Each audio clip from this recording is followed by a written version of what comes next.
Okay, thank you guys for having me. So in 1999, I was running a bar and grill down in Georgia, and I was also the bartender, so think Cheers, like everybody knows your name. And I'm behind the bar, and I start crying. And I'm in front of a complete bar of people around, and I'm literally crying. And I'm probably going to cry in front of you today, which, of course, from a fear standpoint, right, getting up in front of people and public speaking terrifies most people. And then to imagine crying in front of a bunch of strangers, it's difficult even for me. So I'm standing at this bar, and I've everybody that knows me around me, and I'm crying because I'm watching something go down on the television that I'll never forget. So I'm going to cry, and I'm going to show you what I'm talking about real quick. Play. Yes. Never before in history competition have we seen a 900. 900!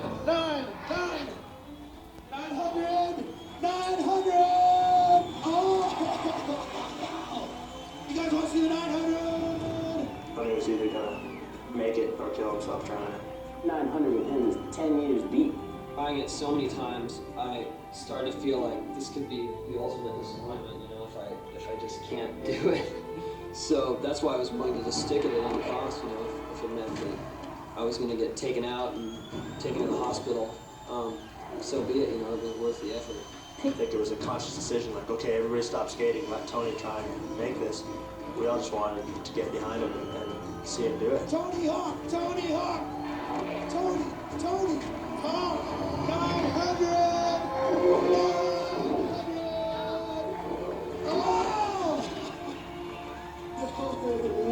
Crowd wanting to see something spectacular, the whole other side of the skateboard community, knowing that this is history, this is something very special. They all wanted to see him make it as much as he wanted to be.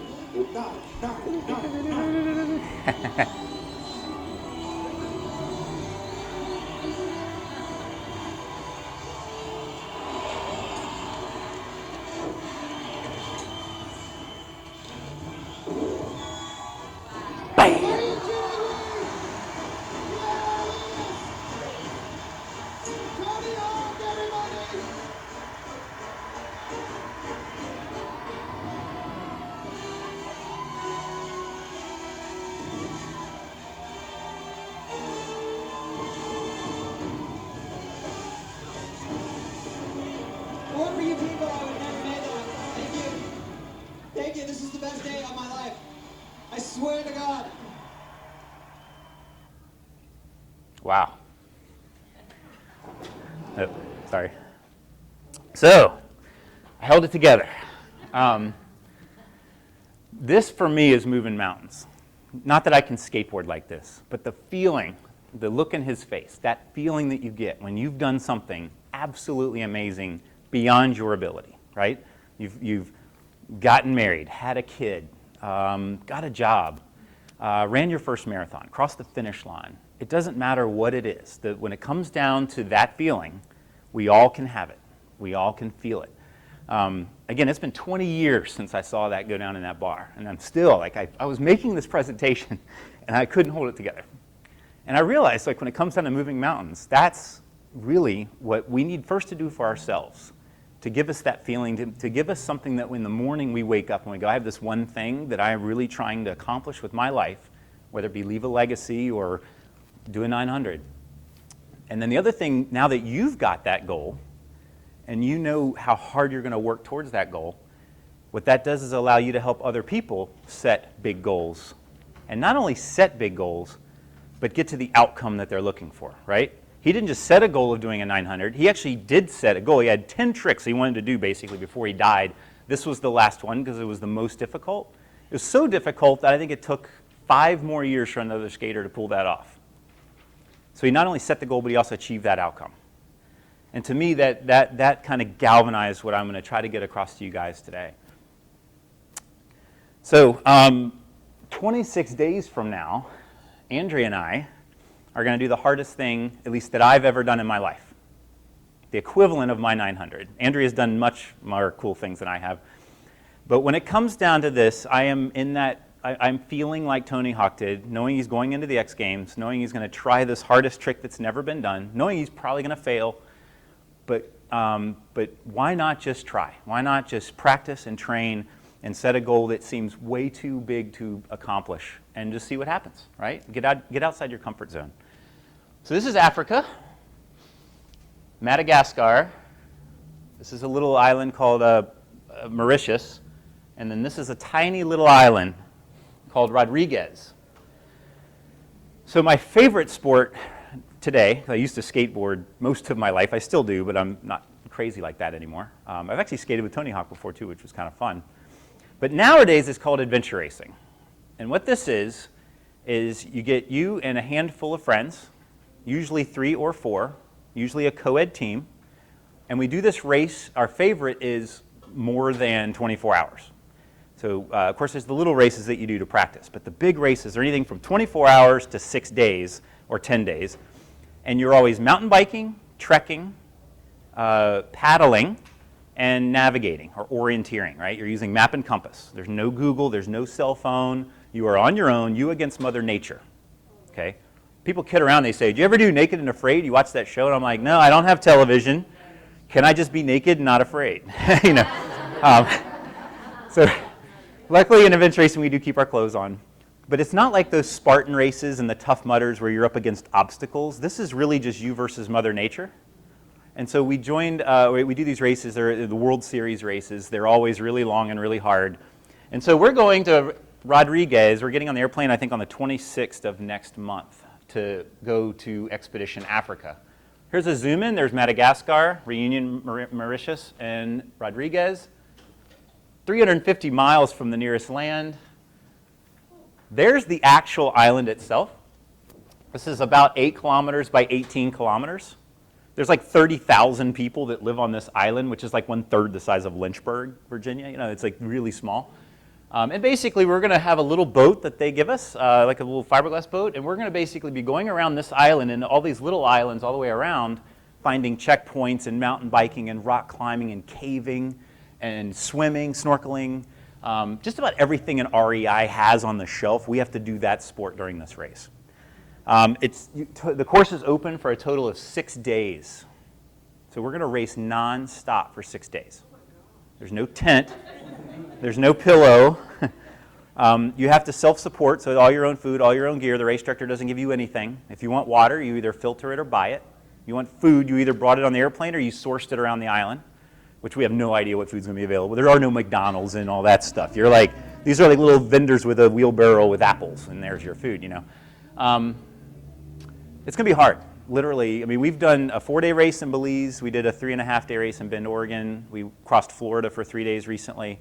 But this is by far going to be the hardest. To travel around the world with 300 pounds of expedition equipment. Oh, and by the way, our 2 American teammates had to drop out for unforeseen circumstances. So we have 2 South African teammates that we're teaming up with that we're not going to meet until 24 hours before the race, right? Whew! So let's do the hardest thing ever that so many things can go wrong, and do it with people you don't even know. Luckily, we've had a couple Zoom calls. So that's my goal. But I want to take my journey, Andrea's journey, towards that big goal to help you reach whatever goals in your mind. And we're gonna let's go ahead and click over to Menti real quick, and let me see if I can exit out of this. I want to let you guys look at the results. Show up. Awesome. Okay. This is my first time giving this presentation. I hope you guys enjoy it, but I am going to ad-lib slightly because I'm interested in what you guys want to learn, and I'm going to try to adjust my presentation to match what you're interested in. So basically, everybody that came in, they pulled out their phone, they did the survey. So leave a legacy. I kind of look at that like when you die, if somebody's reading at your funeral, all the cool things that you've accomplished. What legacy have you left, right? It could be anything. It could be advocacy. It could be your child is amazing or something. Making a difference, this to me sounds like while you're alive, right? I'm making a difference today by advocating to the state. Lifestyle change, I'm actually surprised not to see that go a little higher because a lot of people have a goal like I want to lose weight or I want to get married, that type of thing. I'm also surprised about the career and job because I wasn't sure a lot of people are here that are interested in getting a job and finding value through work, which I believe strongly that that's an important part of life. Relationship or family, as we learned from David Petoniak earlier, social is a big part of us. I'm not surprised to see that high. Once in a lifetime experience, That's kind of like this adventure race I'm going to do. I'm never going to go back to Rodriguez Island. I know that. It's just I want to go there. I want to do it right. I want to have the most amazing experience of my life, and I want to move on to something else, right? So that's the way I kind of look at once-in-a-lifetime experiences. So leaving a legacy, and just for the sake of, because I'm interested, somebody that rated that, or no, let's do make a difference. Somebody that rated that high. Can I get just a couple examples of what specifically you think about? So Dorothy. I put a 10 for both of those, legacy and make a difference, because my legacy is that I hope that other people with disabilities can get the same opportunities that I already have at this current time and the new ones that I'm experiencing, and make a difference. I want to make a difference in people's in the world, in the way people with disabilities are looked at. And my goal with that is that we stop separating people. These are the disabled ones and these are not. Right. And give everybody the same privileges and opportunities, like driving, having a job, going to school, whatever. And stop the scrutiny when a person with a disability wants to do any of Right. those things. You're a perfect spokesperson for the art, because it's like basically people with disabilities are people too, and they deserve everything that all of us have in life, right? That's a great thing. Stephen, let's do one more, and then I got to. You were talking about people with disabilities. Yep. You know, they can help themselves. You know, they need more supervisors. You know, supervisors to correct. So you're saying so that people with disabilities get the supports they need so that they can do big things? Yeah. Big goals? Okay, cool.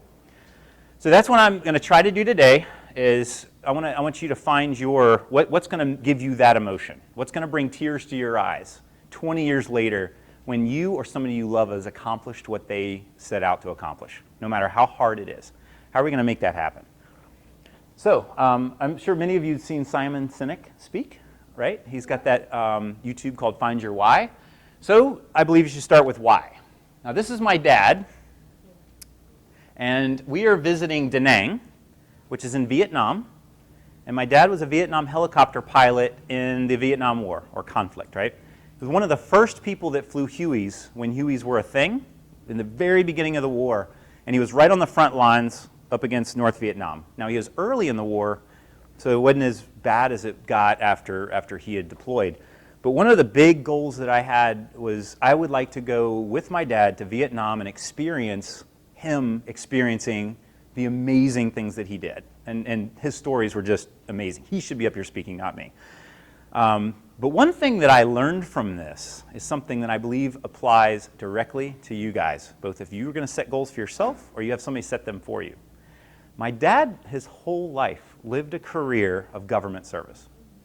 From the time he graduated college, he goes into the Army, did his thing there, gets out, and then works for the Army, and then moves over to civil service, and completely did his career civil service.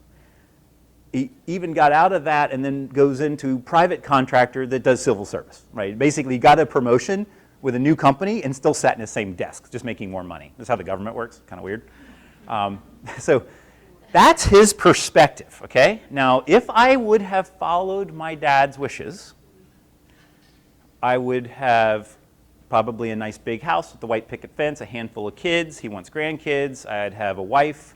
I would definitely go to church, which I'm not a fan of. Although there were girls in Sunday school, they were cute, so I did enjoy that. Speaking of girls, I would have had a career. If it's up to him, I probably would have had a career in something like engineering, math, science, physics, something like that, right? Because he was an aerospace engineer and did a lot on jet turbines and things like that. So he's like, yes, son, you should go take the hard sciences. You're going to make a bunch of money. You get to wear a suit and tie every day and fly on airplanes and work for the government like me. And after 30, or you work for more than that, you get a pension and a retirement and your health care's taken care of and everything's good. But I'd be miserable. Like, I don't want to do that. And plus, there was no girls in science class at CNU back in the day. I took a couple electives, right? You go into stuff, so I was going to be a physicist or something.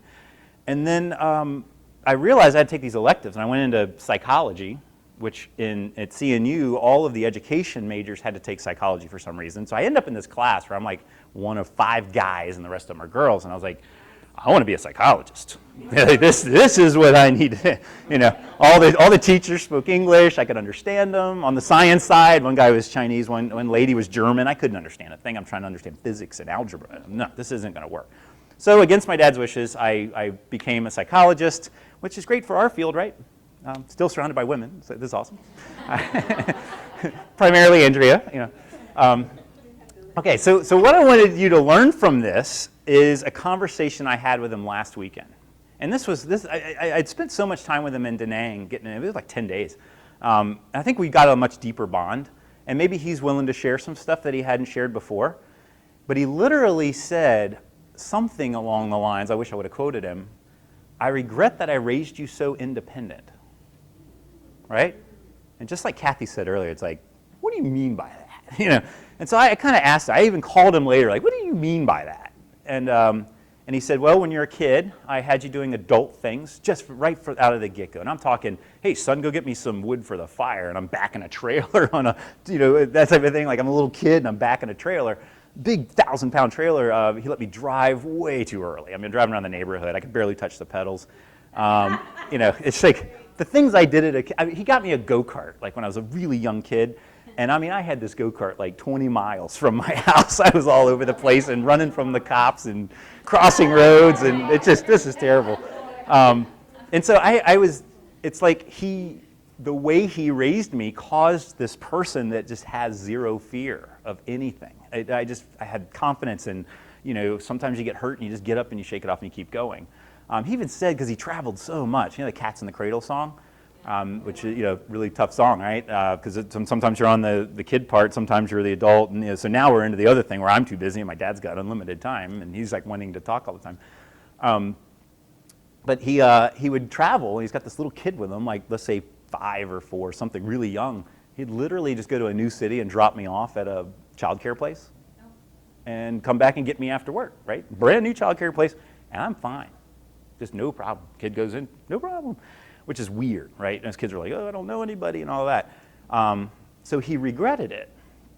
And so I was but I think my life today is, 120 days out of the year, we're living out of a cargo van down by the river because it's our adventure platform. I can't afford a hotel every time I want to come to the mountains, so we live out of a cargo van and do all kinds of really stuff in the mountains. Rented out my house and moved into the smallest possible little place that I could have that has no grass and no plants and no food in the fridge. Literally just a place to store condiments and a little office and a little workout area. But basically I have like no bills, which is kind of odd. You think like the CEO of a company, you're like, you gotta have a big house and a big yacht and a big nice car and a Tesla. Meanwhile, I'm like living out of nothing in a cargo van, And it's not the way he saw me in my life playing out. You have the money to enjoy yourself in the mountains. Yes, ding, ding, ding. Exactly.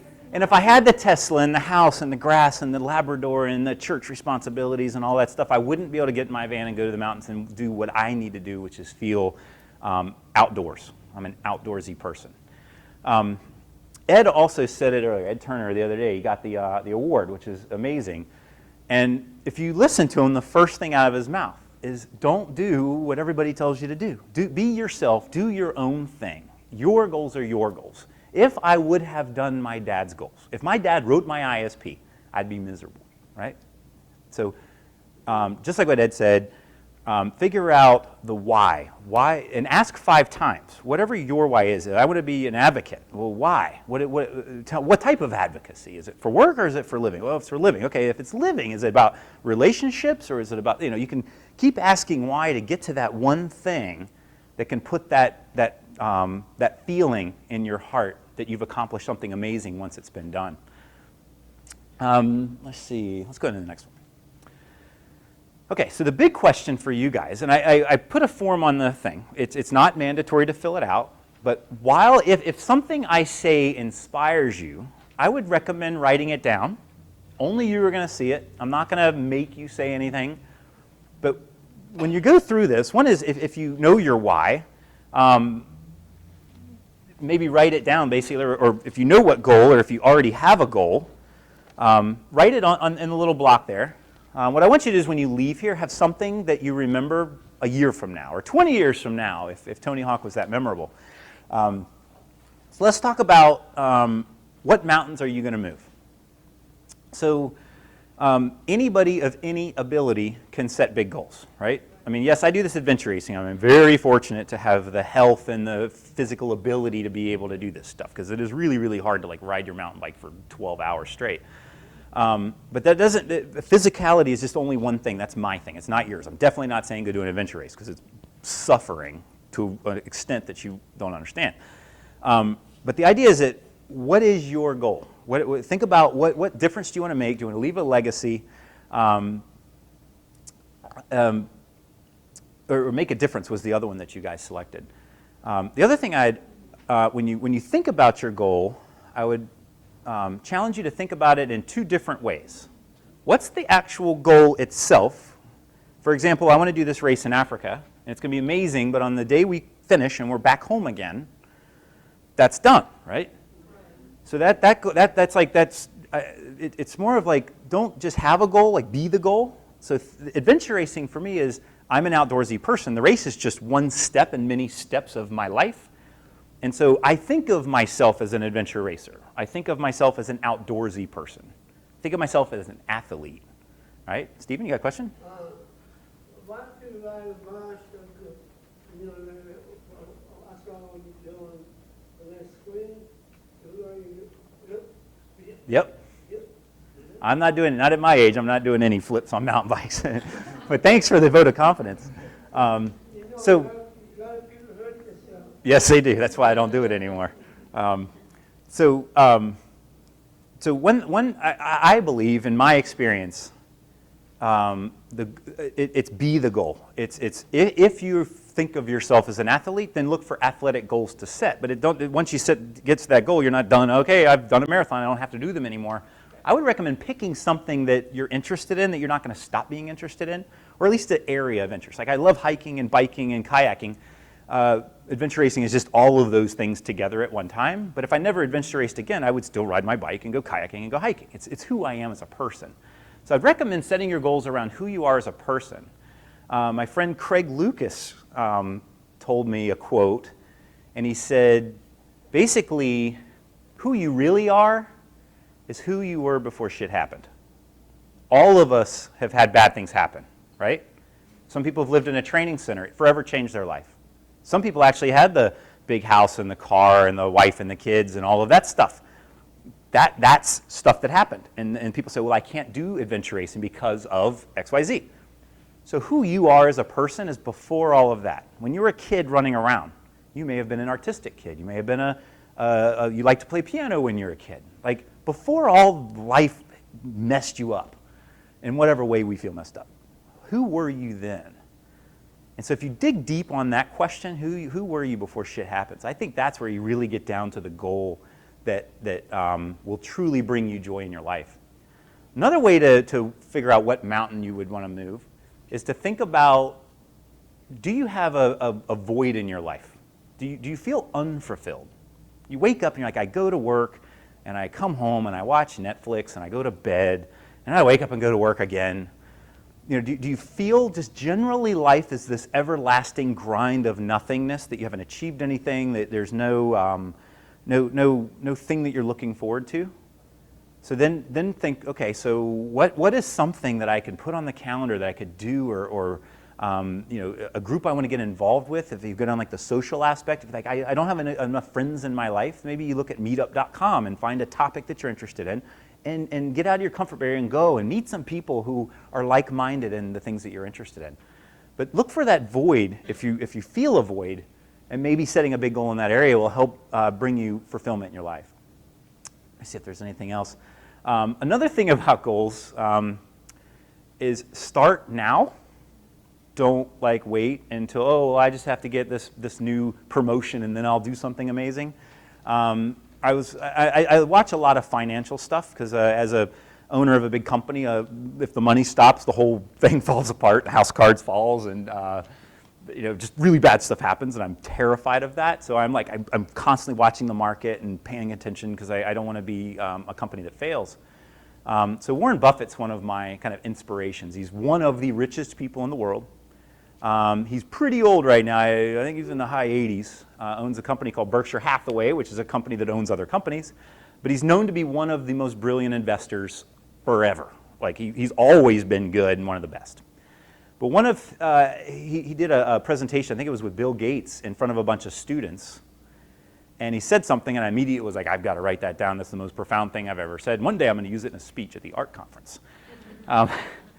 And some kid stood up and asked him a question and said, here you are, richest guy in the world. You probably have everything that you've ever wanted. Is there anything that you want, that you want you can't have, even though you are the most wealthy person in the world? He said, I would give it all up to switch places with you. Think about that. He's got everything he's ever wanted in the whole world, but what he can't have is time.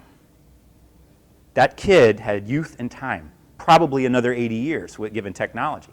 Warren Buffett would give up every dime he has just to switch places with somebody that's not about to die. Think about that. And then think about you right now. Warren Buffett would switch places with you. And it doesn't matter if you're an adventure racer or if you use a wheelchair to get around. He's going to be dead. So no matter what you think your disability is, think about your ability. That's why we have this team called Team thisABILITY. It's not disability, it's thisABILITY. All of us have something in us that we can do that's amazing. And what we have, most of us are not in our 80s right now, right? I don't think anybody here is 80. We have time. Time in which Warren Buffett would give you billions of dollars to switch to be where you are right now today. Is that not profound? To me, that's just, I can't have a bad day because I probably have, hopefully, 80 more years with technology, right? Another thing that Warren Buffett said, and I hate to use two quotes from the same person, but they really resonated with me, and you guys are probably like it, because we've talked a lot about relationships and sexuality at this conference, which is always kind of funny if you're a middle schooler like me. So Warren also said, paraphrasing, you shouldn't wait. Setting goals, like setting big goals and making a difference in your life, it's a lot like sex. You don't want to leave it to your old age to start doing it, right? Do it right away, right? It shouldn't be wasted on wait till you're old, right? To hear a little old man that's 80-something years old talk about sex to me is just hilarious. So, okay. So, once you kind of, hopefully everybody wrote down something on your page of a goal that you might be interested in going for, okay? I'm not even asking you to commit to it. I'm just like, just put something down that if you accomplish is going to bring you joy. So the next step is to start visualizing the goal. And what I mean by that is, let's say you're going to run a marathon. Think about what it's going to be like to wake up in the morning really too early and get in your car and go to the marathon and get in your little corral, and what it's going to be like at the start line with thousands of people, what it's going to feel like at mile 18 when most people hit the wall, what it's going to be like to want to quit and to mentally say, I'm not going to let myself quit unless I break my leg. But if I don't have a broken leg, I'm going to keep moving even if I have to crawl. Like mentally go through both the fun side of it as well as the hardship of what if this happens? Or maybe I puke. Like how is that going to work? And maybe I should take a Kleenex with me or something so I could wipe my face. Like if you visualize all of that stuff, you can go through the same emotions that it's going to be like to be doing your goal. And I'm using a marathon because it's kind of an example I think everybody can understand. It's just running for a long period of time. But let's change it to advocacy. We talked about making a difference. Speaking in front of the General Assembly, first couple times I did it was terrifying. You got these people that are elected officials and they know lots of stuff, and half of them are attorneys and doctors and super smart and super wealthy or whatever. And I got my 3 minutes to go up there and say, we need bigger rates and more waiver slots, and people with disabilities need to be included and have jobs like the rest of us. And you have to articulate all of that in 3 minutes in front of the General Assembly. And I've been up there and I was shaking the first few times. But I did learn that if you visualize yourself, like if you do your speech but shut your eyes and think through it, and you got the General Assembly in front of you, it reduces your anxiety. So when the day comes that you're in front of the General Assembly, you can have already gone through the emotional experience. It's like practicing what you're about to do makes it the doing a lot easier.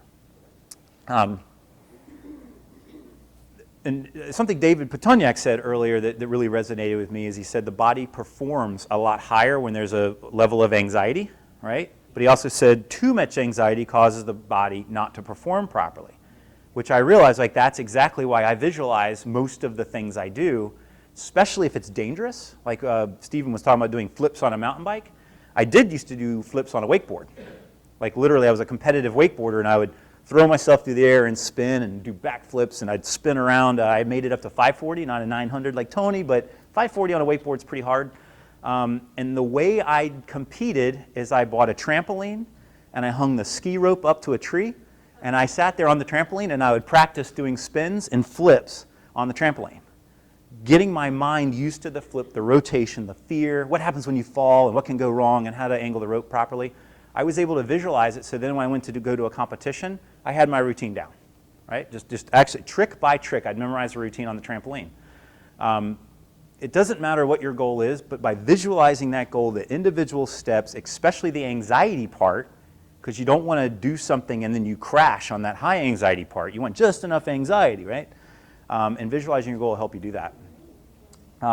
Also visualize the stuff that could get in the way. Okay, so a lot of people who do a lot of running and hiking have an IT band that can go wrong. And so if I know I have an IT band issue, maybe I think through it, okay, what if I'm on a mile 18 and my IT band starts giving me a hard time? What do I do, right? Are those stretches? Should I walk? Should I, with IT band issues, if you go backwards, it doesn't hurt anymore. I literally, on a 24-hour race that I did solo, which was not really smart, I had to self-extract because I was on Massanutten and Ridgeline and my IT band completely gave out where I couldn't walk straight. I totally walked down that whole mountain by myself for 7 hours backwards. It hurt. It was really, really bad, and I got to the end. I did not feel like Tony Hawk. I felt like I wanted to kill myself, but I self-extracted. I didn't call 911, and I still walked today, and I didn't need surgery, so winner. So every time I go to a race, I think through what happens if IT band goes bad. What happens if IT band? How are we going to adapt? How are we going to overcome? Another example, this is a kind of a gnarly one. I'm not going to show you the photo, which I did show the photo at the Virginia Access Conference. I was in a 24-hour orienteering course. 10 hours in, I completely dislocate my finger. I slipped and fell and hit a rock. And so if you think of your fingers like that, it dislocated like that. So I had my finger there, and I'm like, holy crap, this really, really, really hurts, and it's bad. And the team's like, oh, we need to call a doctor and go to the finish, and it's okay, we're done. And I was like, no.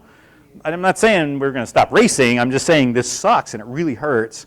And so I kind of self-splinted and I said, let's go. So for another 14 hours, we continued racing with a broken finger, and it sucked. But I just wouldn't give up. It's just a finger.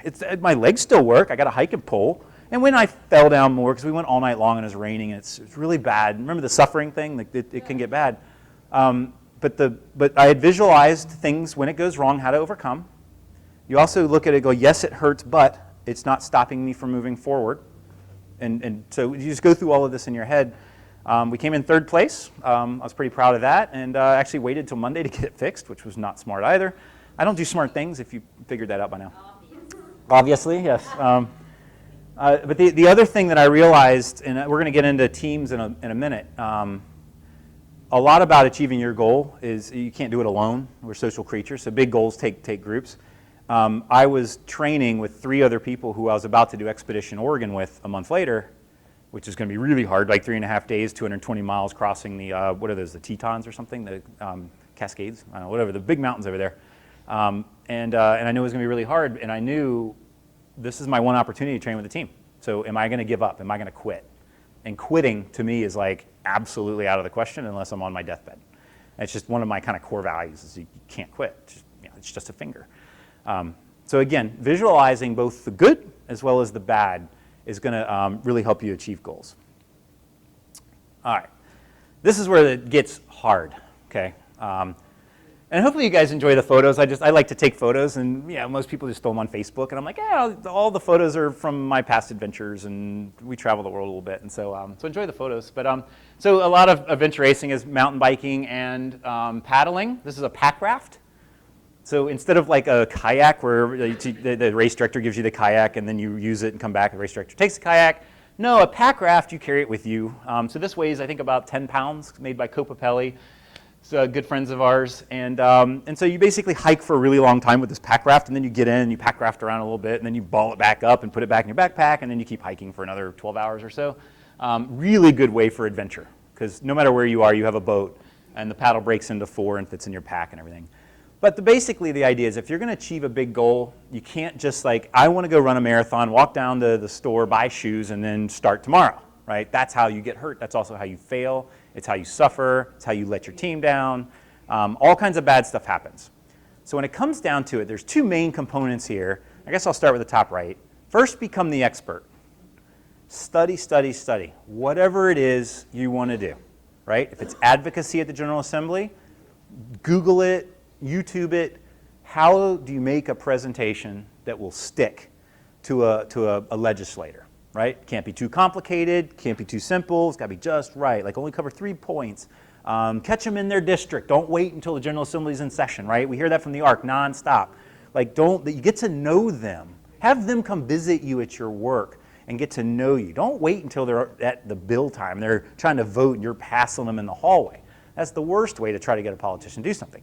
That's what become the expert is. How can you strategically go in and get exactly whatever goal you're done basically you've done all of the practice before going and doing it. So again, almost anything you can YouTube. And it doesn't matter if the starter on your car needs fixing, you have a flat tire.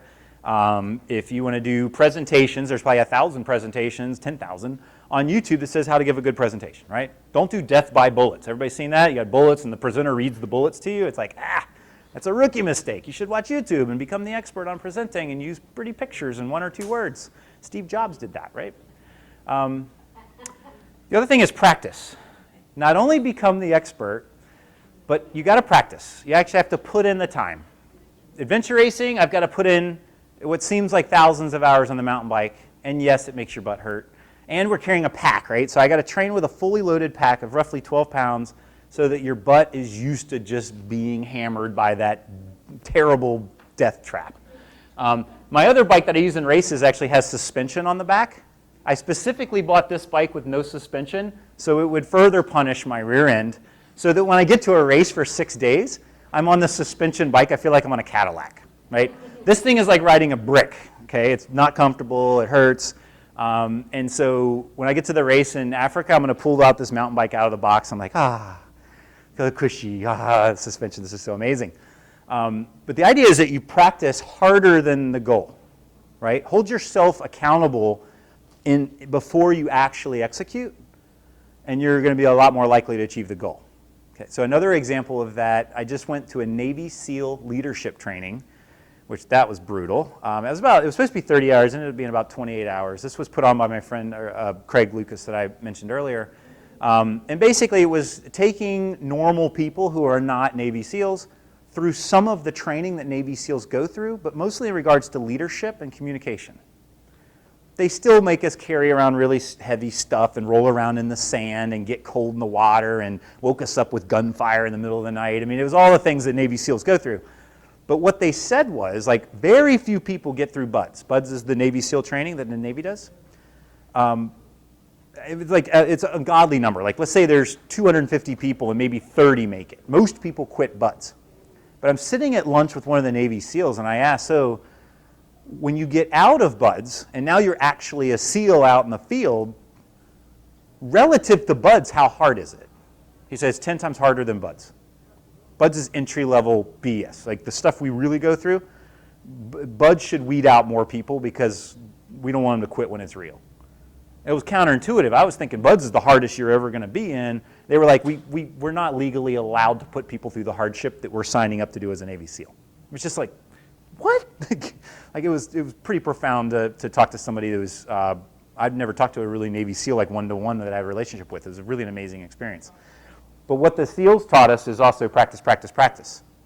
When they go into a building or do whatever, everybody knows exactly what they need to do. They've practiced it thousands of times. When they went in and got Osama bin Laden, they had practiced every possible scenario that could have happened in that building. What if there was dogs inside? What if there was kids inside? What if there's this? What if there's that? What if the lights are on? What if the lights are out? What if they've got bombs? What if they have got, I mean, they went through every scenario and trained for that going into that thing. I think they even trained for a helicopter crash, which is what actually happened. And they had a contingency plan. They executed that contingency plan. They go in there, got everybody out. We popped Osama bin Laden, and everything's great, right? They are able to execute at that level, world-class goals, but it's because they practiced. They also become the expert on everything regarding Osama bin Laden's little compound. So we can apply all of that to what we do day to day in any goal that you want to achieve. Another thing is join a group that's also interested in the goal. Again, I mentioned Meetup earlier. If what you're interested in is adventure racing or running or advocacy, join a group. It could be an online Facebook group, right? There's a really cool one. I need to let SSVA know about it, but there's one just direct support professionals on Facebook. And it's DSPs around the world talking to each other, mostly in the United States because we call them DSPs. DSPs chattering about, oh, I got this job and I'm interested in doing this, and another DSP in another state gives some guidance on working through the problem. Of course, it's all HIPAA compliant, everything, nobody's mentioning names. But if what you want to do is be the most amazing caregiver to someone, why not join that group to get ideas from around the world, right? In person's, of course, better, like going to a meetup and physically talking to somebody about something. So like in the business world that I'm in, I've got 2 different groups that I'm in. And once a month we get together. It's about 8 people, and they're all business owners.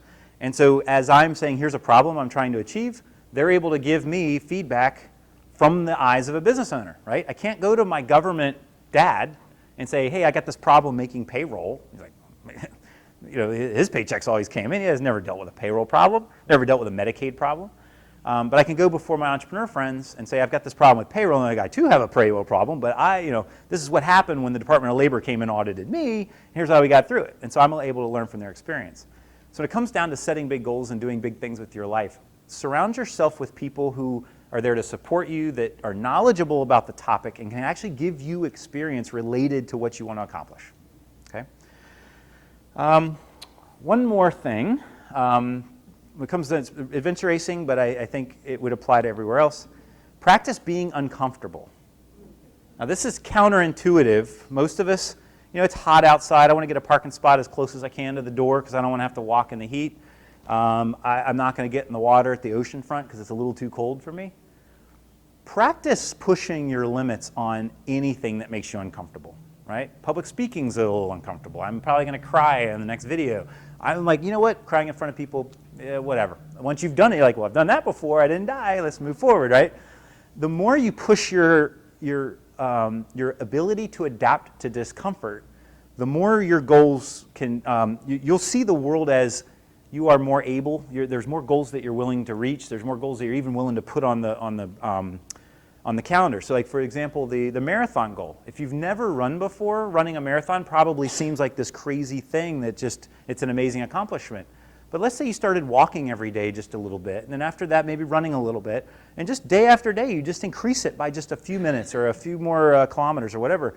Before you know it, let's say you get to a 10K, you're like, well, the marathon's only a little bit longer than this. It gives you that confidence, but it takes getting off the couch, getting out of the AC, sweating in 95-degree heat, getting yourself uncomfortable. And after you've been through something uncomfortable and you see that it's not that bad, now your whole mind opens up and says, well, if I can do that with 1 broken finger, I could probably do it with 3, right? It's not so bad anymore. I've got through the 1. See what I'm getting at with that? Practice helps you do that. If you ride your bike long enough, you're going to fall off your bike. It happens. I'd rather do it in practice than in a race. Now let's talk about your team. We talked earlier about we are social creatures. Our brains are wired for social. So this is actually our slide for this Expedition Africa. And did I mention our 2 teammates were not able to go over there, unfortunately. So we have 2 teammates that we are not going to meet in person until the actual event itself. So imagine doing the hardest thing that you've ever done with people you've never trained with. So for those of you who don't know, has anybody stayed up all night long? Like just on purpose, like all night? Okay. You pretty much feel like crap in the morning, right? Got a taste in your mouth. You can't wait to go to bed. Now imagine that for multiple days, right? After like day 3, people get grumpy. People, right? like the real you comes out, right? You're tired, you're exhausted, you've been going, my butt hurts from my bike. I've been eating these energy bars nonstop. Like all I want's like a real food and not this crappy packaged food. All of these weird things happen once you cross, but mostly that 48-hour mark, you start hallucinating, that's a lot of fun. Do you do this for fun? We do this for fun, absolutely.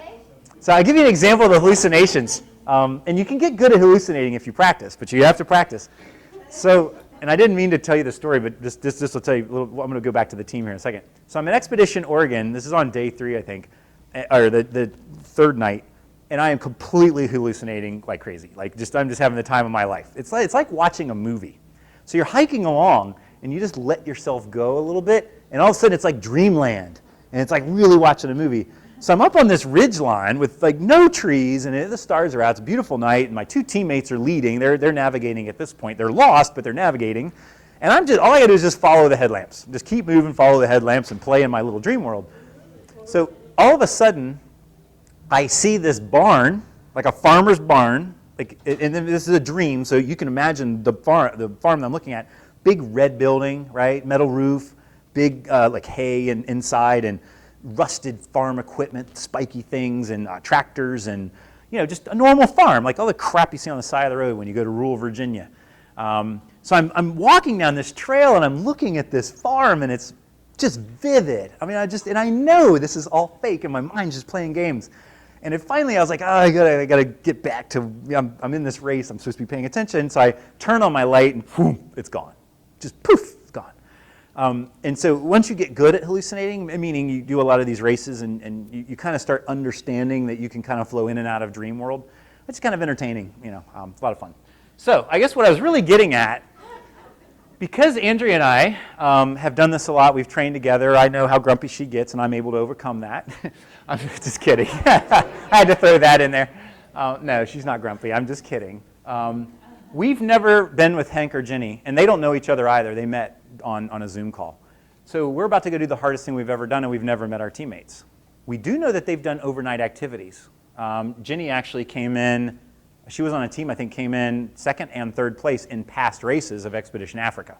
So she knows the race director, she knows the area, she's worked with teams that are a lot better than we are. So I'm pretty sure she's going to be fine. Hank does mountain bike races that are multi-day. So he's also been on a bike overnight and all of that. And Andrea and I, we picked them thinking they are the most compatible with us to help us achieve our goal of Expedition Africa. So the question is for you. One is, do you need a team person to do what you want to do? Like side by side. I can't do Expedition Africa alone. I have to have a team of 4, mandatory. So when my 2 American teammates had to drop, we had to find 2 more teammates whether we know them or not. So in your goal, do you need somebody there by your side? I think that's one of the things on here. Remember, as these things are coming up, fill out some of the things on the paper so you have something. You'll remember this after you're gone and you've listened to 5 more great sessions. You're going to forget everything I told you. At least you'll have written some stuff down. So who's your team on the goal that you want to accomplish? Who can be there side by side doing what you're doing with you to make sure you're successful? Because I would say let's start getting to know them really well and talk about the goal and start training together. That would be helping me need to go. Yes. So then the other one, it says who will support you, the answer is the same. No, it's different. Okay, so let me give you an example. These folks are going to be on my team, right? But we also have a friend, his name's Mark Montague. He's a race director here in Virginia, and he's been kind of a mentor for us. It's like he doesn't want to race with us, I don't want to race with him, but I think everything in his head I wish was in my head. So if I have a question, I ask Mark, and he's like, yeah, no problem, here's how I would have done this. He did some really big races back when he was younger, but he's not doing this race. So he's like a mentor. So think about when I put support you, who's the mentor or somebody that has done what you want to do to teach you how to do it better, right? So like a resource, absolutely. So let's say, for example, if... Backwards, and the team would be the 4 people that's going to help me learn. No, that does it with you. Yeah, they're the ones that's going to be teaching me how to drive. And the Right. people supporting me would be the ones that are encouraging me. Then encouraging you, right. Or somebody else, if yours is to drive, like I think that's what you just said, right? You want to drive? Drive a car, okay. So somebody that's a resource could somebody else who's recently learned how to drive. They took the test. They've learned from mistakes. Maybe they bounced off some stuff and said, don't do that. Like, you know, look behind you before you back up. So you can learn from somebody else that's achieved the same goal that you achieved. But the person on your team is the person that's just side by side with you, helping you learn it that day, right? It's somebody who you trust. That maybe they ride, the day that you drive that car by yourself, you've grown in a trusting relationship that they're going to sit in the back seat and not say anything unless you need their help. But they are there. They trust you so much that they're willing to risk their life in your car. That make sense? Yeah, they would be doing it with you. Yep. And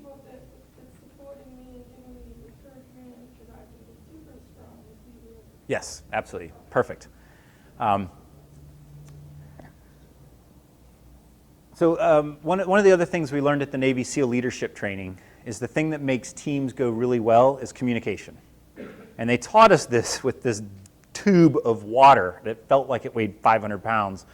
And so you had like five, we were in boat crews, so we had 5 of us, and they made us walk all around this compound with this tube. But as you go downhill, the water sloshes to the one end of the tube and just basically crushes the people on the front, and the people in the back have no weight. Like, this is awesome. But all of a sudden you realize once the water sloshes to you and you're getting crushed, you start screaming like, whoa, whoa, whoa, whoa, guys got to drop down, bring the water back forward. You realize the water has to stay level and everybody's got the tube at the same weight. And if we just do that and we're very careful and we communicate, go a little up, go a little down, everybody's having a great day. But it took us so long to learn it because they just gave us the tube and said, I need you to carry it from there to there, and it's going like this, and we're getting crushed, and everybody's going blah, blah, blah, blah, blah, blah, blah, and we're not communicating, right? We didn't think through the problem of how do we work together to make this not suck for any one person. Yes, yes, I agree. Yes, yeah. Wow, that yes, very, very yes. I'm not gonna. I wanted to say so many things that. Start debating this bill. You need to do this. You need to, yes, go through this exercise. To each other so that this end's not getting crushed, that end's not getting crushed, and you can actually do a hard thing. And get something done, right? You all work together. Yes, absolutely. So the other thing we learned, and we did a little debriefing that evening, because this was a go all night. They did let us sleep, but they just wanted to let us sleep so they could wake us up and give gunfire, make us go out and carry the tube again. But before, and the SEALs didn't know we did this, we got together and said, okay, what did we learn today? What are we going to do tomorrow so it doesn't suck as bad as today? Like they told us this, and this. How can we apply this? And there's a lot of pool and stuff, and a lot of people don't do well in the pool. But one of the things we learned on the tube, which I wish our politicians would do as well, is that if you're on the front of the tube, you can't see the tube, right? You're carrying it like this, or maybe you're the second person. I just see their back. But I can't see the angle of the tube. The people in the back can see the angle of the tube. So once you get the communication down, it's like, hey, I need a little more, I need a little less. But also I realized the team that does the best also has the teammates that when it's too light, work is too easy, they don't have any weight, they communicate back, hey guys, give me some more water. Because you've been on that end where all the water is, and that sucked. It was hard, and the teammate's getting crushed and they're not going to be able to hold on long. So to actually, you need me? No worries. Yeah.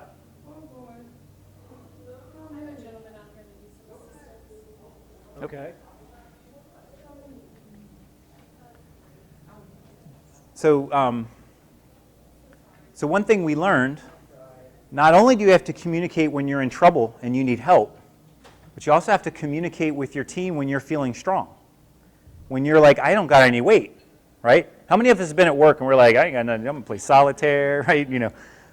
But there's somebody else in your office or somebody else at your job or your day support or somewhere else that's got a problem. If you're there and you don't have enough weight, go to them and say, hey, I can handle some stuff. I got a slow day today. In adventure racing, we do that. At all time, at any one moment, somebody's going to be in the, we call it the pain cave or the hurt locker, and there's all these funny names for it. So I'm really strong on the mountain bike, but I kind of stuck on foot when I'm going up and down hills. I got the IT band issue and all of that. But on the mountain bike, I feel like I just have unlimited energy. So I'm like, hey, give me your weight. Like I'll take the stuff out of your bag, put it in my bag. I've been training on my brick of a bike, so my butt's used to this. The other thing I can do is I can set up a tow rope.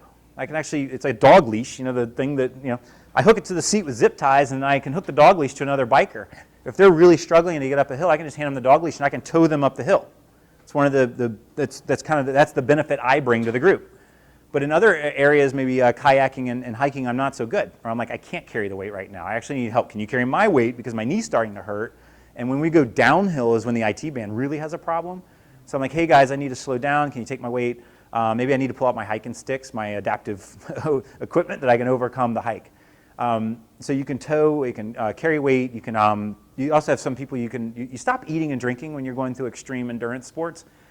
So somebody else might notice that you're not drinking, you haven't peed in a while, and they, hey, you need to drink more, or you need to eat more. You kind of keep an eye on each other, but you gotta both communicate when you're feeling strong, and I can give you some, but you also communicate when you need help. If you don't communicate when you need help and you break down, you let your team down, right? So the idea is that the four of us must cross the finish line together. We're not allowed to be more than, I think it's 30 meters apart at any one moment. So we're in eyesight and earshot of each other this whole 6-day race. If one person drops, the team is no longer ranked, which means you can still do the race, but you're not even ranked. You're doing it for fun at this point. And that did happen to us in Expedition Oregon. One of the teammates couldn't eat, and he like literally, if you put a gummy bear in his mouth and swallowed it, it would come right back up. He went for 12 hours and his body just shut down. So we had to leave him in one of the transition areas. We continued on as a 3-person team, but this really sucked. We felt bad for him. We felt bad for us. It was like, what could we have done so that our team crossed the finish line together? Because that's always the goal. Like, you don't want to, it's not me doing Expedition Africa, it's we doing Expedition Africa. You can't do big goals alone. So that's why I advocate you find the people who are on your team and find the people that are going to support you and your team. Okay, so let's chunk it up a little bit. How do you actually achieve the big goal, right? We've talked about the why, we talked about the what, we talked about the who. So let's get into the how a little bit. So the easiest thing to do, if you put something crazy like Expedition Africa on the calendar, you don't just start with that, right? You do a little race in your backyard, and then you get a little bit bigger, right? So think about whatever this I can't remember the guy that came up with it, but BHAG stands for Big, Hairy, Audacious Goal. We're going to get 10,000 waiver slots, like whatever the big goal is in Virginia, right? So come up with that goal, and that's your stretch goal. This could be 5 years, 10 years from now. This is huge. And then break it down into little tiny goals. Maybe we go into this General Assembly session, and we're going to add 20% to what we did last year, and let's just really try to do that and work your way up to the big goal, okay? The little goal, this is so that you're not scared to death, right? The little goal should be achievable. You can get it done in a short period of time. There's not going to be a lot of pain and suffering, not a lot of practice, not a lot of study, and it's not a big, huge life commitment. But the idea is that if once you achieve that, it gives you the confidence, like, well, that wasn't so bad. That's pretty cool. Let's go to this one. And then you fight with that for a little while. Maybe it's a little bigger, a little longer. You got to study a little harder. Maybe you have to have a better team. But it gives you the confidence to move closer and closer and closer to your BHAG. So now let's look at it from the standpoint, again, marathon's a good example. You can go anywhere in the world and participate in a 5K. Right? 5K is like 3.2 miles or something. It takes for really fast, not really fast, for the average person that runs a lot, it's about a 20 to 22 minute exercise, right? Not a very long run. Some people, maybe they go a little slower, maybe they walk, it takes them 30 or 40 minutes, right? But it's this not a big commitment. You literally could go just buy some shoes and go do a 5K. If it hurts, then walk, and if it walk, then crawl. But you can achieve a 5K. Anybody can achieve a 5K. 10K gets a little harder, right? Now you're talking running. If you're going to run, it's going to take 45 minutes or 40 minutes, something like that. Basically, double the 5K. So this is a little bit better than your weekend warrior stuff. Running for 45 minutes is you would probably want to work up to that so you don't have an injury. Half marathon, of course. Now you're talking. That's whatever it is, 26.2. I think is the full marathon. So it's 13 point something. 13 miles is a pretty big commitment, right? This is you don't just go buy shoes and do a half marathon straight. You'll probably get hurt.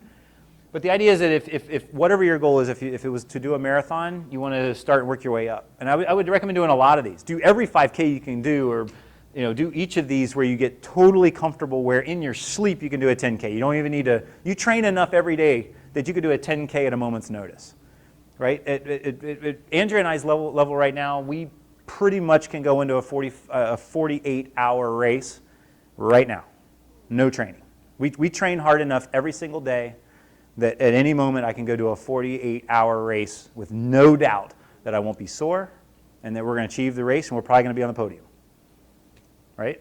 So that's what happens when you do these middle steps, so that when Expedition Africa comes, which is terrifying, by the way, I think that I can do it, but I've never done it before, right? Let's see if there's anything on here. So the experience you need for each level in your goal is probably going to be a little bit different. Again, if it goes down to, let's say, advocating at the General Assembly or getting a full-time job with a real wage, not some crazy little, what do they call it, piecework kind of thing. Maybe you want to do some volunteering where you're not being paid to practice the skills. After you get really good at volunteering, maybe try to get one of the jobs that don't have the really good pay and all of that. But the idea is that you can't just go from never working to getting a nice high-paying job with benefits. Okay, that normally doesn't happen. You start off as like in my situation, I started off as a kid. I worked in like pet stores and bush gardens, and I was useless, untrainable. Just remember, I was the independent kid. Like and over the years, I kind of I have to show up on time. I've got to actually clean bathrooms at McDonald's or whatever. Like you learn work skills, and eventually you can have a career with a real job, right? So again, I'm just trying to relate it to whatever your goal is. Chunk it into small steps. Celebrate the achievement as you move forward so that you get the confidence to eventually go to the really big goal. Another thing to think about is also like how much money do you need and time to practice as you achieve goals. You need to at least know what are the resources it's going to take to move from chunk to chunk. It's pretty cheap to do 5Ks. It's probably $25 to get a t-shirt or something. It's like not going to kill you. Adventure races are usually $10 per hour. Just to give you an example, if you do a 48-hour race, that's $480 per person, right? So it's not something I can afford to do every weekend. So we just do a handful of them per year. But if you put a big goal on the calendar, you might have to save money to do that thing, right? You don't just go on vacation whimsically. Usually you save money and it's okay, now I have enough to go on vacation or go whatever the goal is. Let's see. Talked about that. Okay. For those of you who on your page wrote down really complicated goals, I would recommend thinking of it more along this lines. A whole area needs to have little steps that all feed into the BHAG, right? So in our situation with Africa's here. I've got to increase my goals on the mountain bike, the navigation, the reading maps and compass. We're going to be in the southern hemisphere, so I had to buy a southern hemisphere compass. But because I became the expert, I Googled it. Like, why is it any different in the southern hemisphere than the north? Isn't it still north? Like, what, does the needle point south? Like, I literally had no idea until like 2 weeks ago. Turns out the compass kind of leans a little bit because the world's curved, I guess, and the magnet needs to be weighted differently. I was like, what? It's just really weird. But whatever, I have the southern hemisphere compass that I'm not going to be able to practice with until I get in the southern hemisphere, but I trust that it's going to work correctly. So every aspect of this, we've got to train. We got to do all the first aid stuff. We got to get trained on that, by the way, before we leave. The paddling, the biking, the trekking, the nav, all of it. All of these goals, we are competing in 24-hour races, 40-hour races, orienteering races, everything we can do so that when we have to go execute the big goal, we've got the knowledge, skills, resources, we've visualized all the problems, we've overcome the problems, and hopefully we achieve our goal. So again, if your goal is something as simple as a marathon, that's pretty easy. If your goal is something like how do we get more waiver slots, it's hard, right? We're going to have to talk to DMAS, we're going to talk to DBHGS, we're going to have to get the advocates riled up, we're going to have to send out an email about a call to action, and all of us have to call our senators. It takes a coordinated effort with a team on lots of different things. And so if you actually map it out on paper, like process map it, that's the way to achieve really big goals when they're complicated. Okay, let's talk about execution. This is actually the boat. Each team of 4 gets one of these boats in Africa. So the race director took this photo of them practicing. They gave us this boat so that we're able to visualize what it's going to be like, because we're going to operate out of this boat the whole time, basically go around that island I showed you. So your mountain bikes, all your gear, all of your food, everything you need is in that boat. For 4 people for 6 days. Oh, and yeah, and when you go to the bathroom, like you're not supposed to, like you got to like put it in a trash bag and bring it to the TA, right? They did say we can bury it, like I think it's, I think we have to bury it in the ground like that deep or whatever. But either way, when we get there, we need to have completely thought about what it's going to be like to live out of that boat for 6 days. As you know, things are going to go wrong, right? When you go to execute your plan, you've done all the practice, you've chunked it up, you've got a good team, it's go time. You're in front of the General Assembly, right? If you're advocating. You've shown up for your first day of work if you've got that job. It's go time. Like there's no more training and practice. You are there and you're either going to fail or you're going to overcome. Your anxiety is going to be high, but hopefully through visualization you've brought your anxiety down. So you're going about it, what you absolutely know something's going to go wrong, right? Just plan on it, right? Mike Tyson, everybody has a plan until they get punched in the mouth, right? Remember that? You go into strategy in a boxing ring and bam, like, oh crap, like, never mind, you know. So you got to be ready to pivot. And DBHDS uses the word pivot a lot because like if managed care comes, we're going to have to pivot. Or if you were in pre-voc, like you got pivoted. You know, like oops. When we went from the old day support to community engagement group day and community coaching, like we had to pivot. Like my God, was that complicated? Of like what? We could only 1 to 3 and 1 to what? Hey, you know, how do we do this? 3 plans in one day? That things go wrong. So no matter what plan you have, when you go to actually executing it, you got to be thinking through and be ready to pivot. Don't assume it's going to go the way that you planned. Another military term, or a military saying that they said, no plan survives contact with the enemy. You can have all the strategy you want, but when you finally get contact with the enemy and gunfire starts going back and forth, all that stuff that you planned for is probably going to change, right? So the idea is when you go into doing your execution, just start off with things are not going to go as planned and be ready for it. That's why you trained, that's why you studied, that's why you became the expert, that's why you have an awesome team that's there to support you when things go wrong. Measure your progress. It's another thing that, we got a lot of athletes carry these like watches that made by Garmin or Polar or whatever, the iPhone, I guess. They talk to the Google and the GPS, and so you can track your progress, right? Not only during training, but also during races, if they're legal. So for example, if you're in a marathon, you could be looking at your watch to see, am I on track? Like if I want to be in the 8-minute mile pace, how am I doing? Am I going a little too slow, going a little too fast, right? You want to burn yourself out, or you don't want to be going too slow and then you don't achieve your goal. So it's also when you're going to do something really big, for example, a marathon, if it's going to take you 4.5 hours to do the marathon, like it's hard to think through that. The success of the finish line is going to happen, but it's so far away it's not motivating. So when you have a really big goal that's on a long time frame, it's really important when you're executing is to have short-term little successes that you can celebrate. So for example, in adventure racing, it's like biking and then paddling and then running and then rock climbing and then you're back on the bike again. So the transition areas are little success points. You could say, finally, I want to get off the stupid bike, my butt hurts, my shoulders hurt, everything hurts, I just can't wait to sit down and do the paddle section.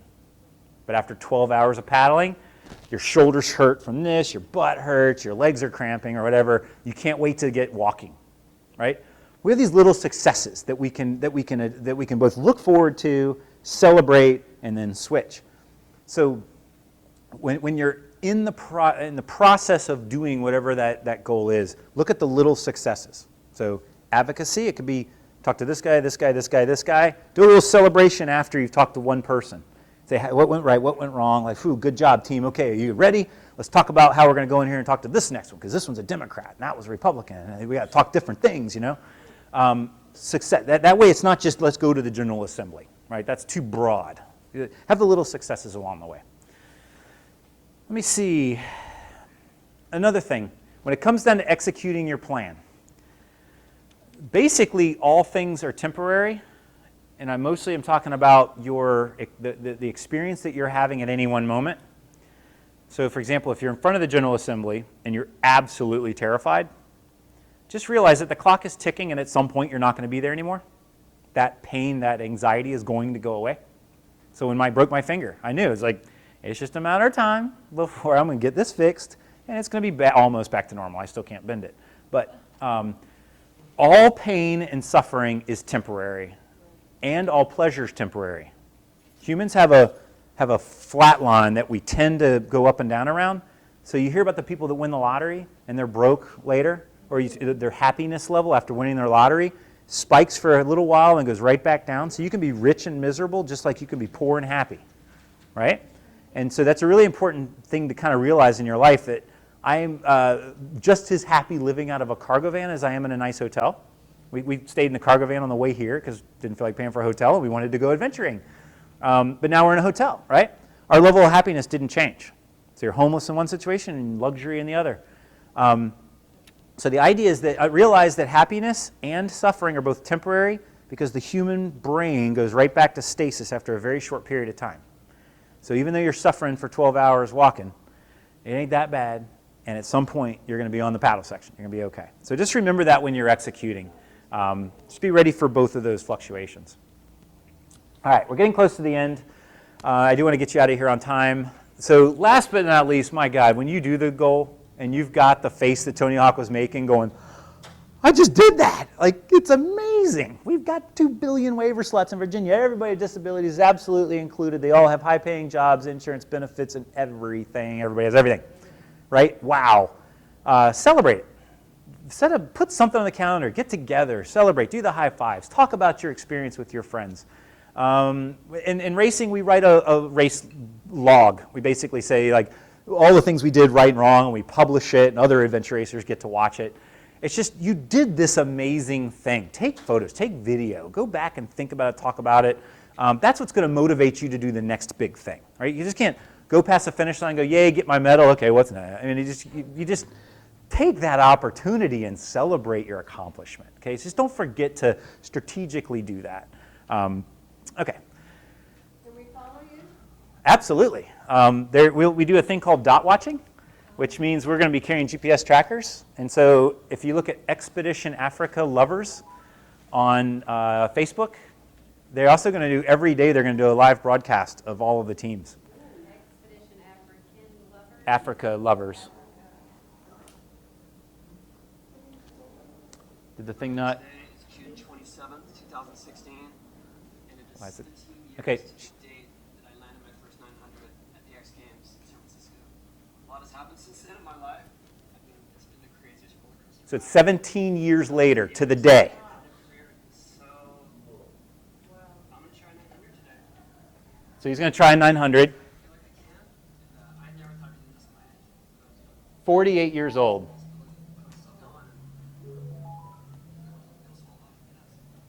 I'm going till the wheels fall off.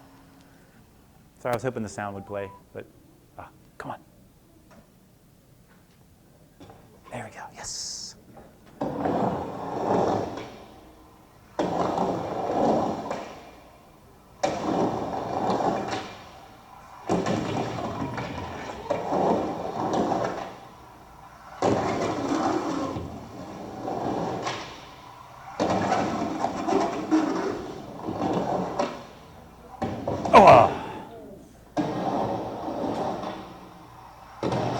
Bam!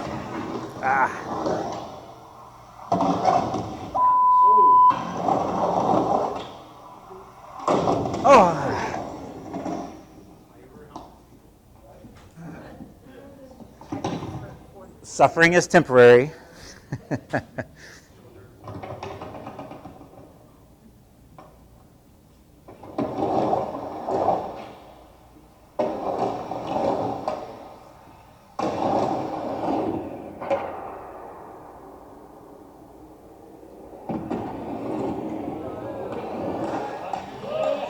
Boom.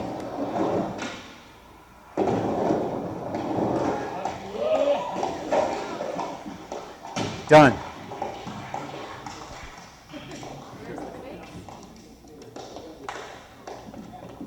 Spencer was there on my first one. No, he was on my last. Bye.